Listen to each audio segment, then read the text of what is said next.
In April 2003, the statue of Saddam Hussein would fall in Baghdad. Cameras would capture the moment, crowds would cheer. Around the world, it would look like an ending. But for Iraq, it was the beginning of something far more unstable. When US and coalition forces crossed the border in March 2003, the stated objective was clear: remove Saddam Hussein and dismantle his regime. What followed was one of the fastest conventional military advances in modern history. Within weeks, Iraqi defensive lines had collapsed, air superiority had been secured, and the road to Baghdad lay open. Shock and awe dominated the night skies. Precision-guided munitions struck command centers, communications hubs, and government buildings. The intention was psychological as much as physical: overwhelm the regime so completely that resistance would crumble before a drawn-out urban battle could begin. And in many ways it worked. Entire Iraqi army units abandoned positions. Commanders lost contact with central leadership. Republican Guard divisions that were expected to mount stiff resistance either withdrew or disintegrated under sustained bombardment.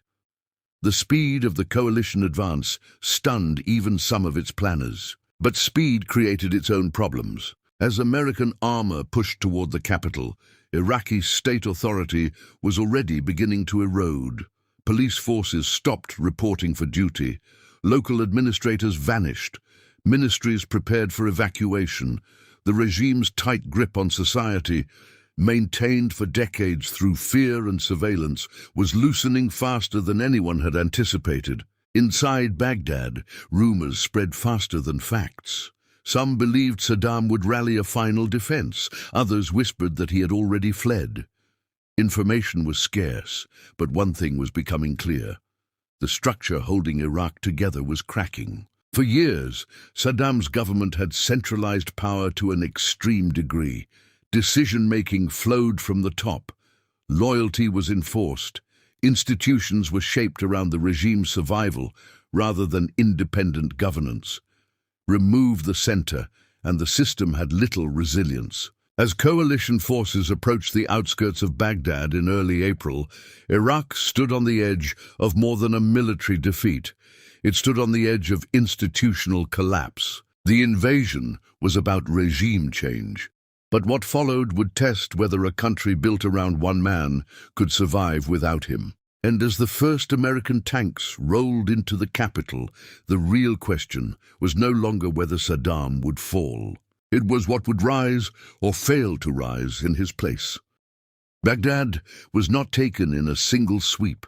As coalition forces pushed into the outer districts, resistance flared from rooftops and side streets. Fedayeen fighters used the city itself as cover. Every junction was a potential kill zone. The war that had moved at high speed through the desert now slowed into dangerous, close-quarter urban combat. The capital would not simply surrender. It had to be forced open. When American armor crossed the bridges over the Tigris, the psychological barrier cracked. M1 Abrams tanks rolled through major avenues, signaling that the defensive perimeter had collapsed. The sight of heavy armor in the heart of the city shattered the illusion of regime control. But dominance on the streets did not yet mean control of the city. Baghdad was vast, unpredictable, and still armed. Strategic buildings were targeted with precision. Command centers, communications hubs, and presidential compounds were struck to sever the regime's control network under Saddam Hussein. The aim was decapitation, not destruction for its own sake. Remove coordination and resistance fractures. But power structures do not vanish cleanly. They fragment, and fragmentation creates chaos. Electricity failed in districts across the capital. State broadcasts faltered. Rumours replaced official statements. Civilians struggled to understand what was happening beyond their neighborhoods. Journalists transmitted fragmented reports from hotel balconies as smoke rose across the skyline. Information became a weapon, and uncertainty became its shadow. For millions inside Baghdad, survival was the only objective. Families sheltered indoors as gunfire echoed between buildings, shops shut, streets emptied. Some tried to flee, others waited in fear. The battle for the capital unfolded block by block, indifferent to ordinary lives caught in between military objectives. By the end of the assault, the regime still technically existed, but control was slipping fast. Defensive lines were broken, communication was fractured, authority was thinning. Baghdad had not yet fallen, but the structure holding it together was cracking. What came next would not just end a government, it would reshape the war itself. As coalition forces tightened control over central Baghdad, one question dominated the city. Where was Saddam Hussein? State broadcasts stopped. No public appearances, no final speech. Rumors spread that he was dead, fleeing, or preparing a counterstrike. The regime had revolved around a single figure. When that figure vanished, uncertainty filled the space he left behind. Government buildings that once enforced authority were suddenly empty. Offices stood open, papers scattered across floors, portraits removed or defaced. The machinery of the state had not formally surrendered. It had simply evaporated. Civil servants stopped reporting. Orders stopped flowing. The administrative spine of Iraq fractured in real time.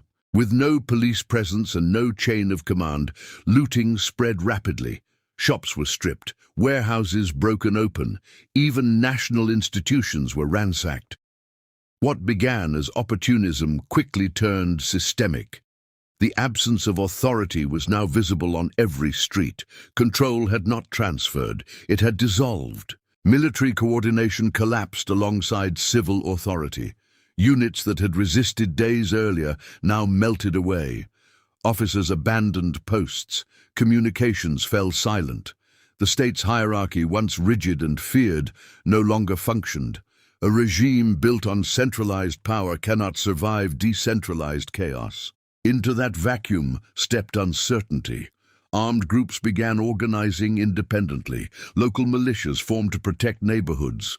Former regime loyalists disappeared into the shadows. Coalition forces controlled key intersections and compounds, but control of streets, districts, and loyalties was far less certain. The war had shifted shape. American forces secured presidential palaces and central districts, declaring the capital effectively under control. But securing landmarks is not the same as stabilizing a nation. Baghdad had fallen in military terms. Politically and socially, it was entering a far more unpredictable phase. The regime was gone. The consequences were just beginning. On April 9, 2003, attention turned to one location, Firdos Square. Coalition forces had entered central Baghdad, but the regime had not yet been symbolically erased. In the middle of the square stood a towering statue of Saddam Hussein, cast in bronze, elevated above the people he ruled. It was more than metal. It was authority made visible. Small groups began assembling around the monument. Some struck it with shoes, others climbed the base. The atmosphere was chaotic, uncertain. Was this spontaneous anger, organized defiance, or a moment waiting for direction? Cameras were already present. The world was watching in real time. An American recovery vehicle moved into position. A chain was fastened around the statue's neck. Marines assisted in clearing space. What began as symbolic protest was becoming engineered removal. The image forming in that square would soon define the war's opening chapter. The chain tightened, the statue tilted, then it collapsed, crashing into the ground as dust rose around it. Cheers erupted. Some Iraqis struck the fallen head with shoes, a public humiliation broadcast globally. In that instant, regime permanence shattered. Television networks replayed the footage endlessly. From Washington to London, the image was framed as liberation, but later analysis would question the scale of the crowd and the choreography of the moment. Was this the will of a nation, or the optics of victory? The toppling of the statue did not end the war. It created a symbol.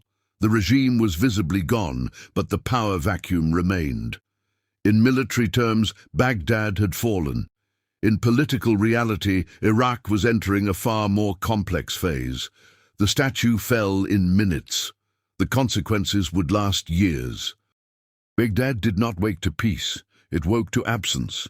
Within hours of the regime collapsing, ministries stood open and unguarded, police checkpoints vanished, and entire districts slipped into chaos.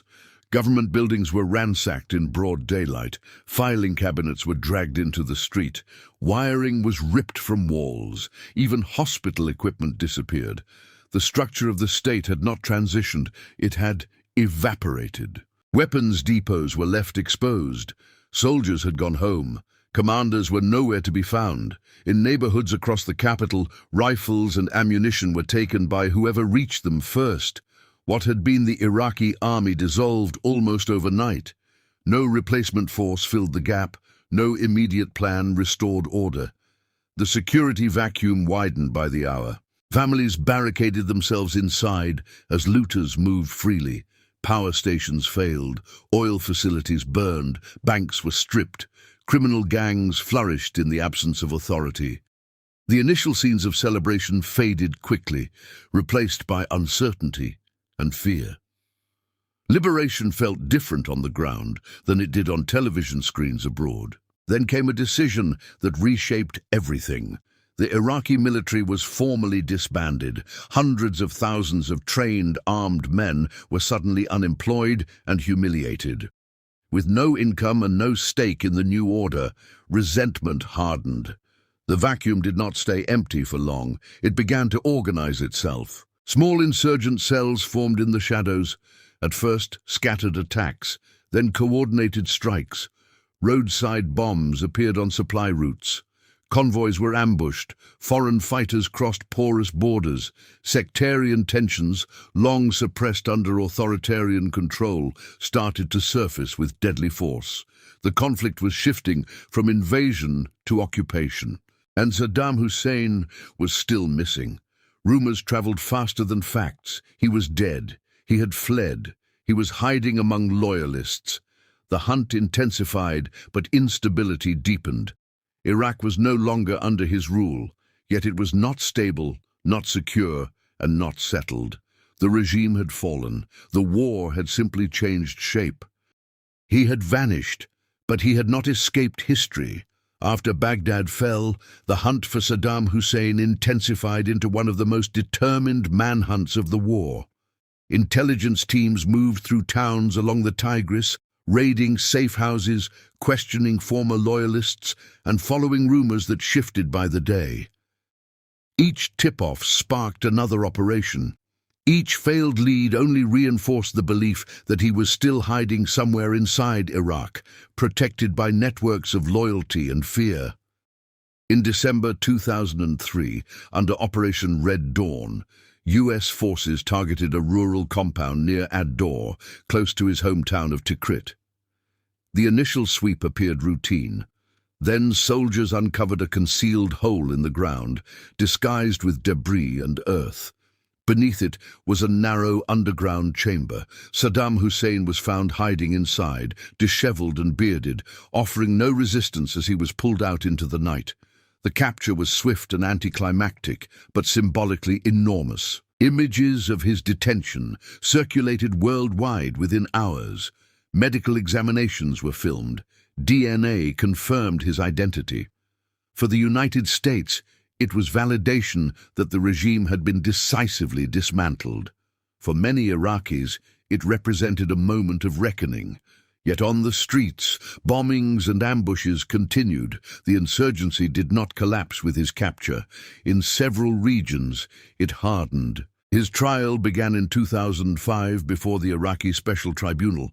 Court sessions were tense and heavily guarded. Survivors testified about mass killings and repression. Saddam alternated between defiance and dismissal, challenging the legitimacy of the proceedings. The courtroom became another stage in a fractured nation, still struggling to define justice while violence persisted outside its walls. In November 2006, he was sentenced to death.